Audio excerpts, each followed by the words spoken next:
Dahsyatnya sakaratul maut akan dialami semua manusia baik umat muslim maupun non-muslim. Tak ada yang bisa menghindar dari pedihnya sakaratul maut kecuali orang-orang yang dirahmatinya. Para nabi termasuk Rasulullah Shallallahu Alaihi Wasallam juga mengalami peristiwa menyakitkan itu. Rasulullah menggambarkan sakaratul maut seperti tusukan pedang 300 kali. Semoga Allah melindungi kita dari pedihnya sakaratul maut. Ustaz Said Baumar mengatakan, proses tercabutnya nyawa manusia akan diawali dengan detik-detik menegangkan dan sangat menyakitkan.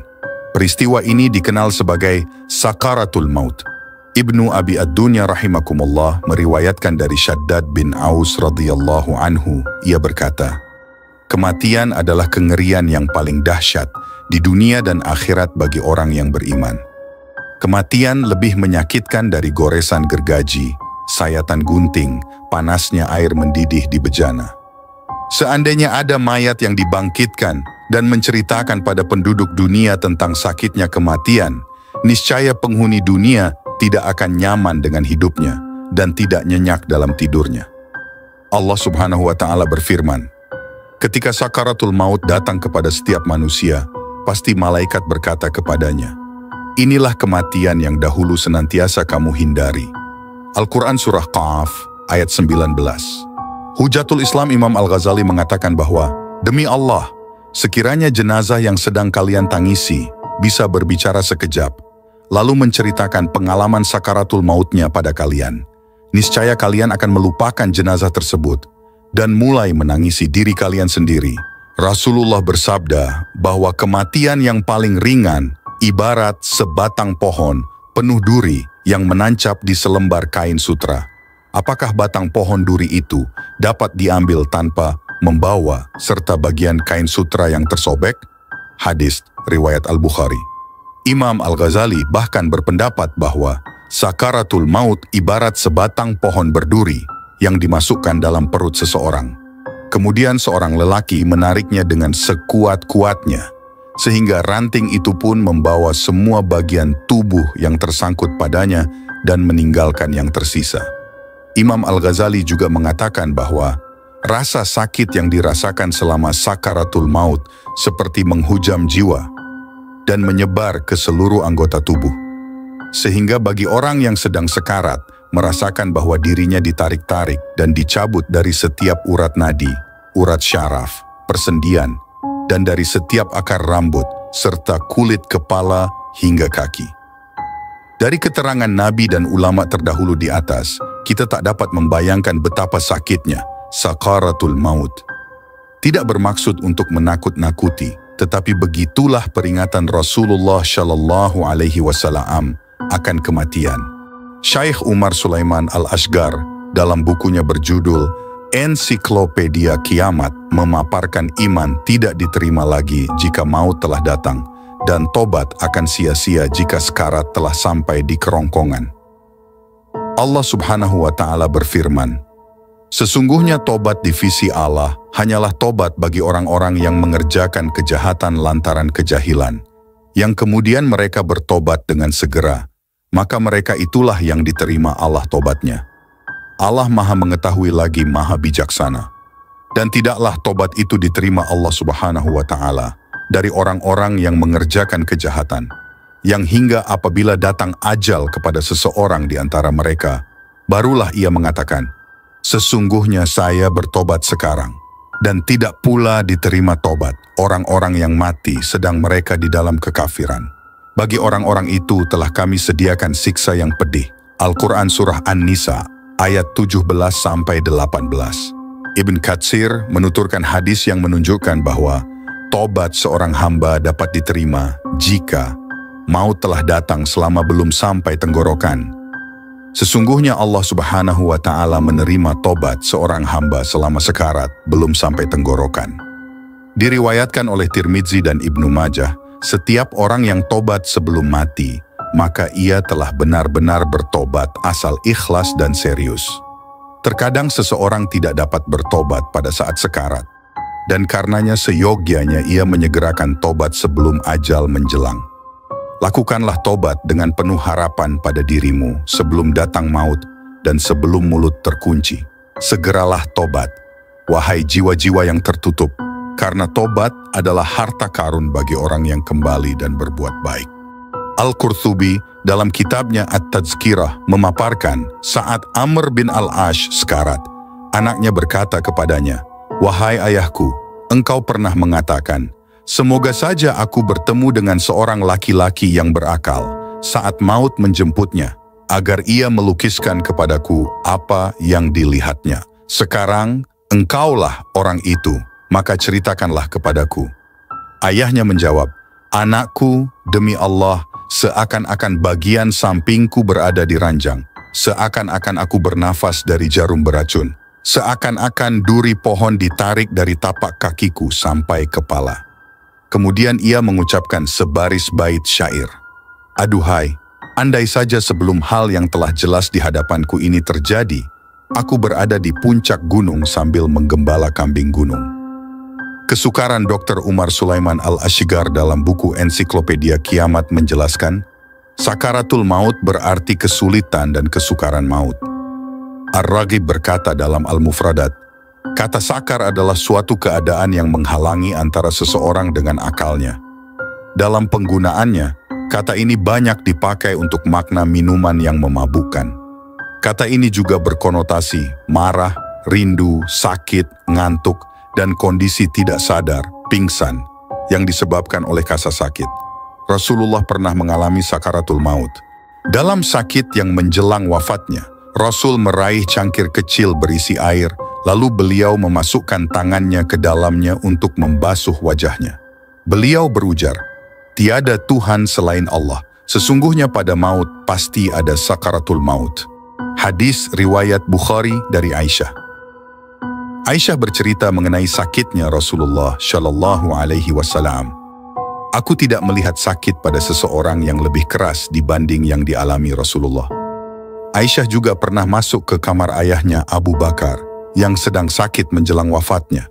Tatkala sakit itu semakin berat, Aisyah mengucapkan sebaik syair, "Kekayaan tidak berarti apa-apa bagi seorang pemuda saat sekarat melewati kerongkongannya dan menyesakkan dadanya." Lalu Abu Bakar membuka wajahnya dan berujar, "Bukan begitu, yang benar mengutip sebuah ayat, dan datanglah sakaratul maut dengan sebenar-benarnya. Itulah yang kamu selalu lari darinya." Hadis riwayat Bukhari, Muslim, dan At-Tirmizi. Jiwa yang busuk. Sudah pasti orang kafir akan mengalami maut lebih berat dibanding yang dialami seorang mukmin. Umar Sulaiman Al-Ashgar mengutip sebagian hadis dari Al-Barra Ibnu Azib, "Wahai jiwa yang busuk, keluarlah menuju kebencian dan murka Allah." Lalu ia berpisah dari jasadnya, dan si malaikat mencabutnya. Sebagaimana bulu wol yang tebal dan basah dicabut, dan bersamaan dengan itu, terputuslah urat-urat dan syaraf-syaraf. Al-Quran melukiskan betapa beratnya sakaratul maut yang dialami oleh orang kafir. Dan siapakah yang lebih zalim daripada orang yang membuat kedustaan terhadap Allah? Atau yang berkata, "Telah diwahyukan kepada saya," padahal tidak ada diwahyukan sesuatu pun kepadanya. Dan orang yang berkata, "Saya akan menurunkan seperti apa yang diturunkan Allah." Alangkah dahsyatnya sekiranya kamu melihat di waktu orang-orang yang zalim berada dalam tekanan sakaratul maut, sedang para malaikat memukul dengan tangannya sambil berkata, "Keluarkanlah nyawamu. Di hari ini kamu dibalas dengan siksa yang sangat menghinakan karena kamu selalu mengatakan terhadap Allah Subhanahu wa Ta'ala perkataan yang tidak benar dan karena kamu selalu menyombongkan diri terhadap ayat-ayatnya." Al-Quran Surah Al-An'am ayat 93. Maksud ayat di atas, seperti dituturkan Ibnu Katsir, adalah ketika malaikat azab memberi kabar kepada orang kafir tentang azab, belenggu, rantai, neraka jahim, api yang panas membakar dan murka Allah Subhanahu wa Ta'ala.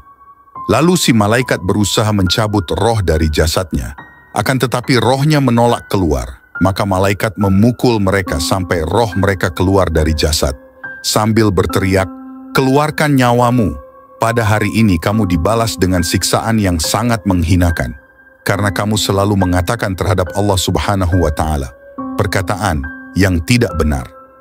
Ibnu Katsir menafsirkan, wa al-malaikah basithu aidihim, dengan memukul. Makna ayat ini sama dengan makna ayat, sungguh kalau kamu menggerakkan tanganmu kepadaku untuk membunuhku. Al-Quran Surah Al-Maidah ayat 28. Dan mereka menjulurkan tangan dan lidah mereka kepadamu dengan menyakitimu. Rasulullah memberitahukan kepada kita bahwa sakaratul maut akan diringankan bagi orang yang mati syahid di medan perang. Abu Hurairah meriwayatkan bahwa Rasulullah Shallallahu Alaihi Wasallam bersabda, orang yang mati syahid tidak merasakan sakitnya terbunuh, kecuali seperti sakitnya dicubit. Diriwayatkan oleh Tirmidzi, An-Nasai, dan Ad-Darimi. Tirmidzi berkata, hadis ini Hasan Gharib. Syekh Abdul Qadir Al-Jilani dalam kitab Futuh Al-Ghaib bertutur mengenai kisah seorang wali menjelang sakaratul maut. Kisah ini disampaikan dalam risalah ke-79 sebagai berikut. Kala sang wali menghadapi sakaratul maut, putranya Abdul Wahab berkata kepadanya, apa yang mesti kulakukan sepeninggal ayah? Kamu mesti takut kepadanya, jangan takut kepada selainnya, jangan berharap kepada selainnya, dan berpasrahlah hanya kepadanya, jawabnya. Selanjutnya ia berkata, aku adalah biji tak berkulit, orang lain telah datang kepadaku, berilah mereka tempat dan hormatilah mereka. Inilah manfaat nan besar, jangan membuat tempat ini penuh sesak dengan ini. Atasmu kedamaian, kasih dan rahmat Allah Subhanahu wa Ta'ala. Semoga Dia melindungiku dan kamu, dan mengasihiku dan kamu. Kumulai senantiasa dengan asma Allah Subhanahu wa Ta'ala. Ia terus berkata begini satu hari satu malam, celakalah kau, aku tak takut sesuatu pun, baik malaikat maupun malaikat maut. Duhai malaikat maut, bukanlah kau, tapi sahabatku yang bermurah kepadaku. Lantas pada malam kewafatannya, ia memekik keras, dan kata kedua putranya, Abdur Razak dan Musa, dia mengangkat dan merentangkan kedua tangannya, sembari berkata, atasmu kedamaian, kasih dan rahmat Allah, bertobatlah dan ikutilah jalan ini. Kini aku datang kepadamu. Dia berkata, tunggu, dan meninggallah dia. Kedua, gangguan iblis saat sakaratul maut. Ketika seseorang akan meninggal dunia, iblis akan mendatanginya dalam berbagai macam bentuk dan rupa. Ada iblis akan mendatangi setiap manusia yang tengah sakaratul maut. Kedatangan iblis tersebut tidak lain untuk menggoda dan menakut-nakuti manusia yang akan meninggal, sehingga orang tersebut melupakan Allah Subhanahu wa Ta'ala dan akhirnya meninggal dalam keadaan mengingkari Allah, su'ul khatimah. Firman Allah Subhanahu wa Ta'ala artinya, hai orang-orang yang beriman, masuklah kamu ke dalam Islam keseluruhan, dan janganlah kamu turut langkah-langkah syaitan. Sesungguhnya syaitan itu musuh yang nyata bagimu. Al-Quran Surah Al-Baqarah ayat 208. Berikut 7.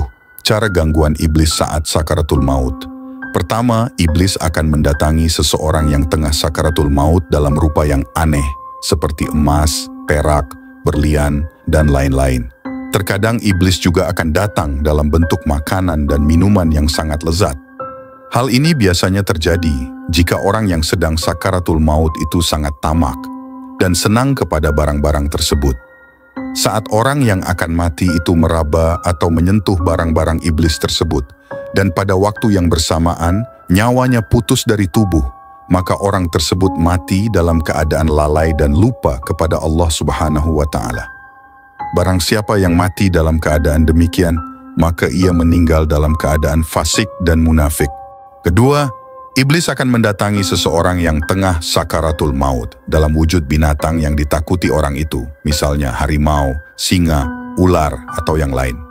Apabila orang yang sedang sakaratul maut itu melihat binatang tersebut lalu menjerit dan melompat dengan sekuat hati, dan pada saat yang bersamaan rohnya putus dari raganya, maka orang tersebut juga mati dalam keadaan fasik dan munafik, yaitu mati dalam keadaan lupa kepada Allah Subhanahu wa Ta'ala. Ketiga, iblis akan mendatangi dan memperdaya seseorang yang sedang sakaratul maut dengan menyerupai binatang kesayangan orang itu, misalnya kucing, kelinci, burung, dan sebagainya. Apabila tangan orang yang hendak mati tersebut meraba-raba binatang itu, dan pada saat yang bersamaan dia mati, maka ia mati dalam keadaan hatinya melupakan Allah, dan termasuk orang-orang yang mati dalam keadaan fasik dan munafik. Keempat, iblis mendatangi seseorang yang akan meninggal dunia menyerupai wajah seseorang yang paling dibenci oleh orang yang akan meninggal tersebut, misalnya musuhnya semasa hidupnya. Jika orang yang dalam keadaan sakaratul maut itu menggerakkan dirinya untuk melakukan sesuatu terhadap musuh yang dibencinya tersebut, dan bersamaan dengan itu maut menjemputnya, maka orang tersebut mati dalam keadaan fasik dan munafik. Kelima, iblis akan mendatangi seseorang yang hampir mati dalam rupa anggota keluarga orang itu, seperti ayah dan ibunya, dengan membawa makanan dan minuman. Ayah dan ibu jelmaan iblis tersebut akan berkata dengan penuh kasih, "Wahai anakku, hanya ini makanan dan bekal yang kami bawakan untukmu, dan berjanjilah bahwa engkau akan menuruti kami dan menyembah Tuhan yang kami sembah, supaya kita tidak lagi bercerai-berai, dan marilah bersama kami masuk ke dalam surga." Jika seseorang yang hampir mati tersebut mengikuti perkataan iblis itu, dan saat itu juga nyawanya keluar dari jasadnya, maka orang tersebut mati dalam keadaan kafir, dan terhapuslah semua amal kebaikan yang pernah ia lakukan semasa hidupnya. Keenam, iblis akan mendatangi seseorang yang hampir mati dalam rupa para ulama dengan membawa banyak sekali kitab. Iblis yang telah menyerupai para ulama itu akan berkata kepada orang yang sedang sekarat itu, "Wahai muridku, sudah lama sekali kami menunggu dirimu, rupanya kamu sedang sakit di sini. Oleh sebab itu, kami membawakan untukmu dokter dan berbagai macam obat-obatan. Diminumlah obat tersebut dan hilanglah penyakit itu." Namun, tak lama kemudian, penyakit itu datang lagi. Datang pula iblis yang menyerupai ulama dan berkata, "Kali ini kami datang kepadamu untuk memberi nasihat agar kamu mati dalam keadaan baik. Tahukah kamu bagaimana hakikat Allah?" Berkata orang yang sedang dalam sakaratul maut, "Aku tidak tahu." Berkata ulama jelmaan iblis, "Ketahuilah, sesungguhnya aku ini adalah seorang ulama yang tinggi dan hebat, baru saja kembali dari alam gaib dan telah mendapatkan kedudukan di surga tertinggi. Cobalah kamu lihat surga yang telah disediakan untukmu. Jika kamu ingin mengetahui zat Allah Subhanahu wa Ta'ala, maka hendaknya kamu bersikap patuh kepada kami." Orang yang tengah sakaratul maut itu pun memandang ke arah kanan dan kiri. Dilihatnya sanak saudaranya berada dalam kesenangan surga, surga palsu, yang telah dibentangkan iblis untuk menggoda orang yang sedang sakaratul maut tersebut agar mengikuti jalannya yang sesat. Orang yang sedang sakaratul maut itu lantas bertanya kepada ulama palsu jelmaan iblis, "Bagaimanakah zat Allah Subhanahu wa Ta'ala?" Iblis menjadi sangat gembira, ternyata jeratannya tersebut tepat mengenai sasaran. Iblis pun berkata, "Tunggu, sebentar lagi dinding dan tirai akan dibuka kepadamu." Begitu tirai yang berwarna-warni tersebut dibuka selapis demi selapis, orang yang dalam keadaan sakaratul maut itu pun dapat melihat satu benda yang sangat besar, seolah-olah lebih besar dari langit dan bumi. Berkata iblis, "Itulah dia zat Allah yang patut kita sembah." Berkata orang yang tengah sakaratul maut, "Wahai guruku, ini benda yang benar-benar besar, tetapi benda ini mempunyai 6 sisi, yaitu kiri dan kanan, atas dan bawah, depan dan belakang. Sedangkan zat Allah Subhanahu wa Ta'ala tidak menyerupai makhluk, Dia maha sempurna dan tidak memiliki sedikit pun kekurangan. Namun, mengapa zat yang ada di hadapan kita ini lain dari yang kita ketahui dahulu?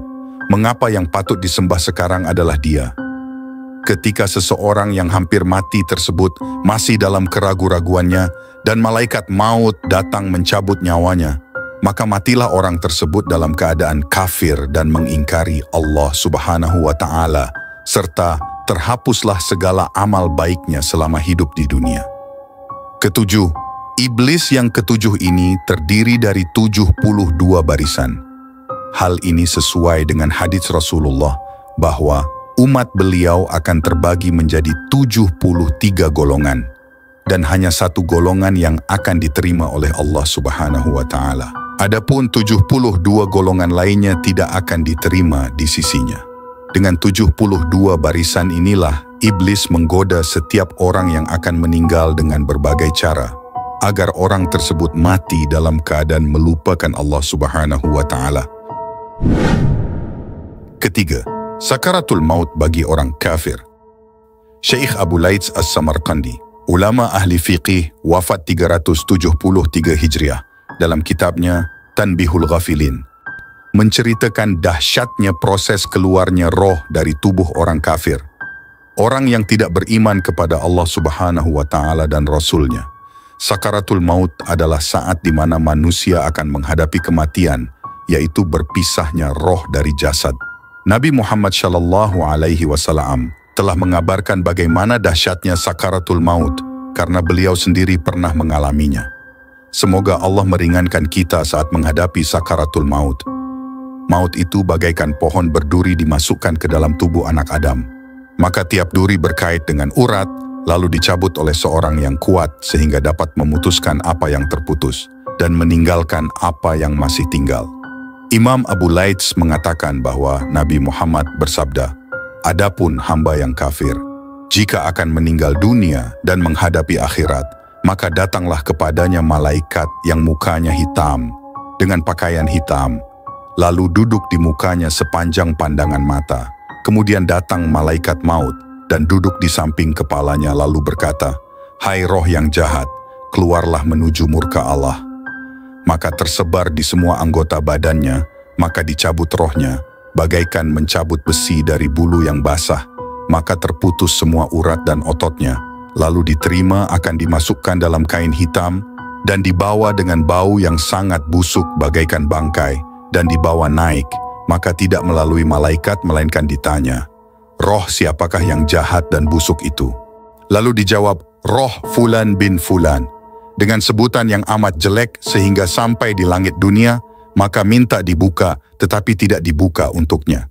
Kemudian Nabi membaca ayat, "La tufattahu lahum abwabus sama'i, wa la yadkhulunal jannata hatta yalijal jamalu fi samil khiyath." Artinya, tidak dibukakan bagi mereka itu pintu-pintu langit, dan tidak dapat masuk syurga, sehingga unta dapat masuk dalam lubang jarum. Kemudian diperintahkan, tulislah orang itu dalam kitab Sijjin. Kemudian roh itu dilemparkan begitu saja, sebagaimana ayat "Waman yusyrik billahi fakan nama khorro minas samai fatakhtafuhu thairu au tahwi bihirrihu fi makanin sahiq."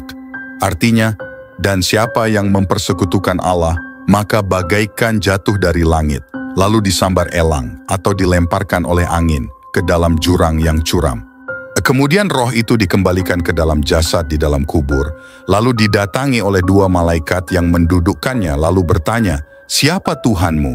Maka dijawab, "Saya tidak tahu." Lalu ditanya, "Apakah agamamu?" Maka dijawab, "Saya tidak tahu." Ditanya lagi, "Bagaimana pendapatmu terhadap orang yang diutus di tengah-tengah kamu?" Dijawab, "Saya tidak tahu." Lalu ditanya, "Bagaimanakah kamu mengetahui itu?" Maka dijawab, "Saya tidak tahu." Maka terdengarlah suara seruan dari langit, "Dusta hambaku, hamparkan untuknya dari neraka, dan bukakan baginya pintu neraka." Maka terasa olehnya panas hawa neraka, dan disempitkan kuburnya sehingga terhimpit dan rusak tulang-tulang rusuknya.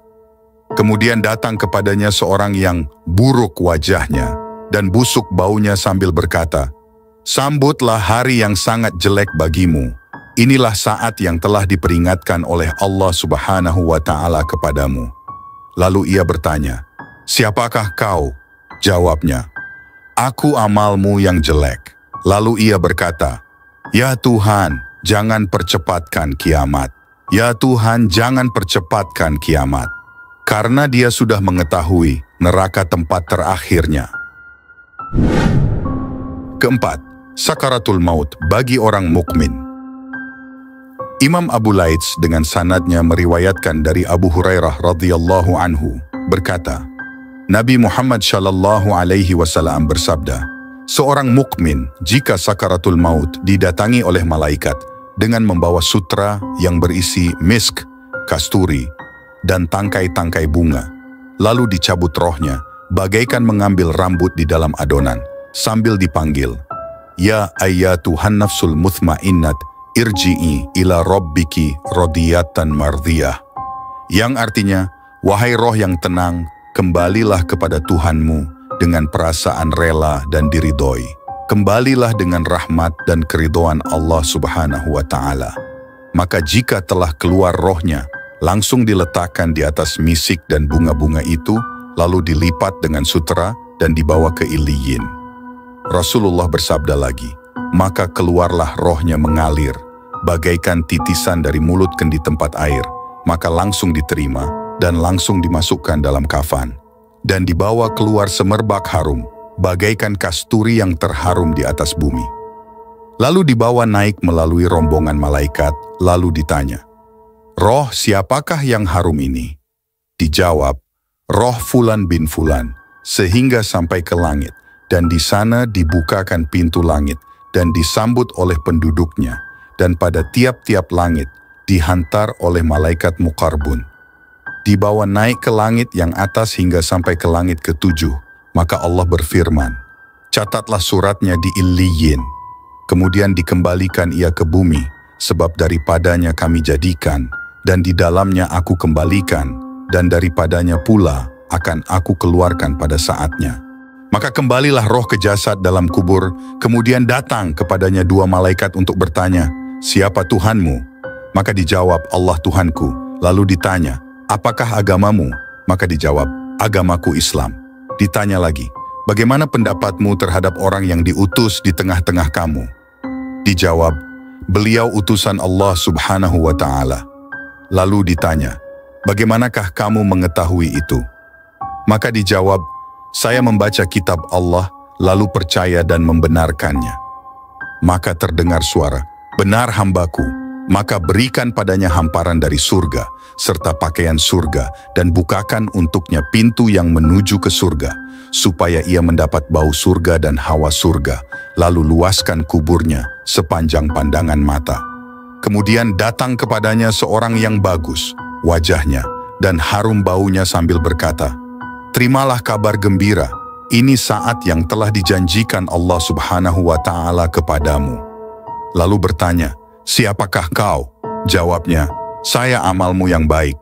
Lalu ia berkata, 'Ya Tuhan, segerakan hari kiamat, supaya segera saya bertemu dengan keluargaku dan kawan-kawanku.'"